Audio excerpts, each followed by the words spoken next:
Assalamualaikum warahmatullahi wabarakatuh. Waalaikumsalam Apa kabar warahmatullahi semuanya wabarakatuh. sobat podcast Edu, sehat selalu ya.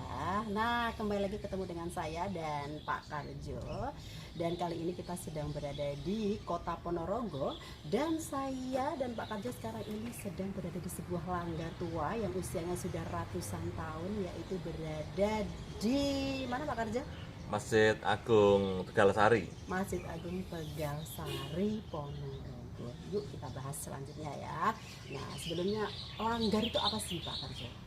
Oke, jadi kita ini berada di komplek Masjid Agung Tegalsari ya. Dan ini dulu adalah satu lembaga pendidikan yang ratusan tahun lalu memiliki peran penting dalam sejarah perjalanan masyarakat Jawa atau Indonesia pada umumnya ya. Sekarang kita berada di bagian seberang Masjid Agung ya. Ini sebelah timur. Nah, ini disebut juga oleh masyarakat sebagai gedung Gedong Ageng ya, Gedong Ageng.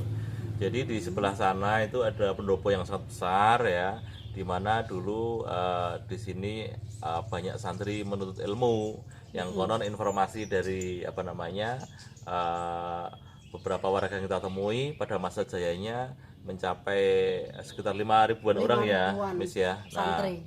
ya dari sana santri mendapatkan ilmu ya, mengaji kepada para kiai ya, dan yang sangat terkenal ya di sini pada masa kejayaannya dulu yaitu pada masa Kiai Haji Kasan Besari, Miss ya. Muhammad Agung. Nah, kemudian kita ini sekarang berada di langgar ya, dan langgar ini sangat luar biasa ya, dan menurut penuturan beberapa warga tadi ini sudah berumur ratusan tahun ya, dan dikatakan sebagai dulu salah seorang tokoh besar ya, Pujangga Keraton Surakarta ya, itu sering belajar ya, sering beribadah, sering berzikir di langgar ini ya. Dan ini sudah berumur ratusan tahun. Tokoh itu yaitu Ronggo Warsito, Miss ya. Nah, pada masa kejayaannya dulu ya, juga yang belajarnya di langgar ini ya. Ya, ada Ronggo Warsito, ada Pakubuwono II yang kelak menjadi raja ya. Dulu mencari ilmu ya, menjadi santri di sini. Sehingga kita mendapat informasi bahwa sini itu dulu sebuah sebuah lembaga pendidikan tradisional ya, dalam hal ini pondok pesantren ya, yang sangat berpengaruh ya, terutama pada masa Keraton Surakarta, Miss ya. Betul, sekitar tahun 1700-an ya. Kemudian tadi kita sebut masalah langgar. Apa itu langgar itu kan ya? Nah, Ya, langgar itu apa sih? jadi langgar itu sebuah bangunan ya, kecil ya, seperti masjid, Miss ya. Jadi masjid, ya masjid tradisional ya kan ya. Kalau saya dulu sekitar tahun 80 itu di setiap desa ya masih menemui langgar ya. Jadi kalau sekarang masjid ya, tapi kalau dulu itu langgar. Tapi kalau kita lihat bagaimana fungsinya ya, itu memang ada sedikit yang unik ya kan ya. Jadi kalau masjid itu kan kita identikan sebagai tempat sholat kan ya, atau tempat pengajian ya. Tapi kalau langgar dulu itu memiliki fungsi yang relatif lebih kompleks ya. Pertama sebagai tempat ibadah ya, ini untuk sholat ya. Yang kedua dia juga punya fungsi sebagai instrumen sosial, Mas Nunung. Kalau dalam pendapat saya ya, artinya bahwa di langgar ini selain orang beribadah ya, orang juga mendapatkan ilmu kan ya. Kemudian di langgar ini orang juga saling berinteraksi kan gitu ya. Nah, sehingga kita bayangkan sebelum era sekarang ini di mana pendidikan formal sekolah mengambil alih ya tugas pendidikan ya, maka langgar itu waktu itu menjadi instrumen sosial ya. Bagaimana kita beribadah di sini, bagaimana kita belajar tentang ilmu agama ya, termasuk ilmu muamalah, ilmu umum itu di langgar ini kan ya. Bahkan berinteraksi sosial sesama anggota masyarakat ya, khususnya pemuda itu di langgar ini. Jadi langgar itu 24 jam dulu berfungsi ya. Tidur di sini, ya, ngobrol di sini kan ya, dan menjadi tempat yang asik ya. Kira-kira begitu. Jadi kalau di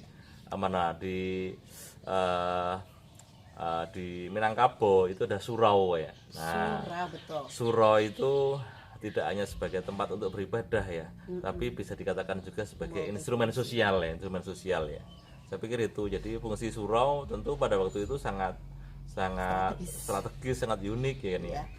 Nah, Jadi Langgar kalau bisa kita simpulkan Langgar itu sebagai pusat studi. ya, Iya. menjadi tempat ibadah, iya, tempat berinteraksi, terutama remaja ini, ya, tempat sekolah non formal, ya. Yang di situ adalah banyak sekali lautan ilmu, gudang ilmu dikupas di sana. Ya, 24 jam Di Langgar itu Langgar hidup. ini. Kalau sekarang kan habis subuh seperti ini masih dikunci ya, sepi kan ya. Tetapi Iya. kalau di Langgar itu kapan saja bisa sampai di Open sini kan ya. 24 hours. Iya, dan itu saya memaknai sebagai satu instrumen sosial. Ya. Menariknya bahwa kemudian di pondok ini juga kita menyaksikan kita masih Langgar yang tua yang sudah ratusan tahun Konton Mis Nunung ya, dan Robo Warsito dulu juga sering berada di tempat ini untuk belajar ya, membaca kitab ya. Saya pikir Berdiskusi. menarik sekali saya pikir ya. Muncul gagasan-gagasan cemerlang. Iya, yang Dan kemudian- beliau adalah budayawan ya, sastrawan ya. Sastrawan penjaga kerajaan Penjaga Keraton kerajaan. Surakarta. Iya. Dan salah satu juga selain Ronggo Warsito juga ada Hos Cokro Aminoto. Ya, dulu juga bahkan menurut ilmu di sini bahkan koron tadi menurut cerita termasuk ini keturunan dari Kiai pondok sini ya, Mas Nunung ya. Iya. Dan luar biasa pada saat itu ya, Kiai Haji Abdul Muhammad Besari yang mendirikan ini, kemudian dilanjutkan dengan cucunya, beliau adalah Kiai Haji Hasan Besari, terus kemudian menelorkan santri-santri yang luar biasa, dan kita kenal tadi ya, orang-orang yang sangat berjasa, yang mereka yang mencintai ilmu. Jadi sebenarnya apapun itu yang bisa mengubah dunia itu berasal dari ilmu ya Pak ya. Dan seolah-olah dari Langgar yang kecil ini kalau kita lihat di era sekarang ya, luar biasa tumbuh pemikiran-pemikiran hebat, tokoh-tokoh karya-karya Nusantara, besar ya. karya besar gitu loh ya. Jadi keren luar biasa. Makanya kita harus hargai bahwa kita dulu pernah memiliki kalau bangunan ya seperti ini, tapi fungsi dari bangunan yang sederhana ini Maksimal. kita sebut sebagai instrumen sosial ya. Jadi ini ini bisa dikatakan sebagai tempat untuk beribadah Langgar itu, bisa Pastinya sebagai beribadah. tempat berkomunikasi kan ya, Diskusi, sebagai tempat belajar ya kan, membaca. transfer ilmu ya, bahkan tempat tidur ya. Jadi itulah bedanya Langgar sama masjid ya. Jadi spirit Langgar ini sekarang mesti kita ulik kembali Mas Nunung ya. Ini instrumen yang pernah berjasa ya di dalam perjalanan para santri dulu mencari ilmu. Dan sebenarnya pada tahun 1980-an saya bisa masih saksikan tuh bahwa di desa-desa sebelum memiliki 1980-an. 1980-an ya, sebelum ada masjid-masjid yang megah seperti sekarang ini, langgar-langgar ini dulu banyak tersebar di desa Mas Nunung ya. Bahkan satu desa itu ada beberapa langgar, kemudian ada satu masjid utama, karena kan kalau masjid besar untuk Jumatan ya. Kalau langgar itu sekarang mungkin Musola.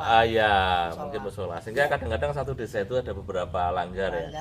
Tapi yang menarik adalah fungsinya yang jauh lebih Sebagai open pusat ya, lebih studi terbuka dan daripada tempat-tempat yang lain gitu. Jadi mestinya kita di langgar-langgar di tempat-tempat kita sekarang ini barangkali banyak juga di tempat-tempat yang Sekarang sudah nggak ada langgar. Ya, sekarang Di tempat sudah saya digantikan. dulu waktu kecil saya kalau ngaji itu di langgar. Iya, di langgar. Ya, kita kan jadi Cuman ingat hanya untuk mengaji dan sholat ya. kita jadi ingat salah satu karya Anafis ya, yang berjudul novel yang cerpen yang berjudul Robohnya Surau Kami. Betul. Jadi kalau kita melihat dalam perspektif yang lain, kita ingin bisa mengatakan juga lepas dari itu berada di tanah seberang ya, di Minangkabau ya, yang namanya Suro. Kalau di Jawa kan namanya Langgar tadi. Jadi sebenarnya cerpen itu kan juga ingin mengatakan bahwa robohnya Surau Kami ya. Jadi Suro itu sebenarnya Anafis mengatakan tidak dulu hanya punya fungsi bangunan sosial yang luar biasa ya. Tapi kemudian mulai dicerabuti oleh orang-orang di sekitarnya untuk kayu bakar dan sebagainya, sehingga tinggal robohnya kan ya. Maka kita tidak ingin dengan kita sekarang ini berada di langgar yang pada masa lalu memiliki fungsi yang luar biasa, kita tidak ingin roboh ya. Bangunannya boleh berubah, boleh modern ya, tapi spirit langgar ya, Jangan sampai sebagai tempat yang multifunction ya. Iya, Itu bisa diteruskan ya. Oh, Jadi mencari ilmu itu tidak harus di ruang ber-AC Mas Nunung ya, tidak harus di gedung bertingkat ya. Tapi justru kita tergiur juga berada di sini kita merasakan asik ya, asik damai kan ya, dengar suara burung ya, sambil melihat kebun ya apalagi kan, suasana sejuk banget. alami natural. Buat untuk belajar ya guys ya, luar biasa. Jadi hari ini kita mengambil inspirasi dari Langgar Tua ini yang dulu adalah tempat-tempat bersejarah.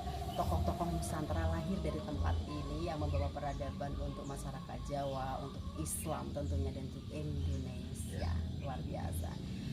Gitu teman-teman semuanya, yuk kita aktifkan langgar kita masing-masing di di lingkungan kita menjadi sebuah langgar yang multifungsi, menjadi tempat studi, menjadi instrumen sosial untuk peradaban Indonesia, Untuk menghasilkan generasi yang untuk hebat. menghasilkan generasi yang hebat yang bisa menjawab tantangan zaman tentu saja. Oke, kita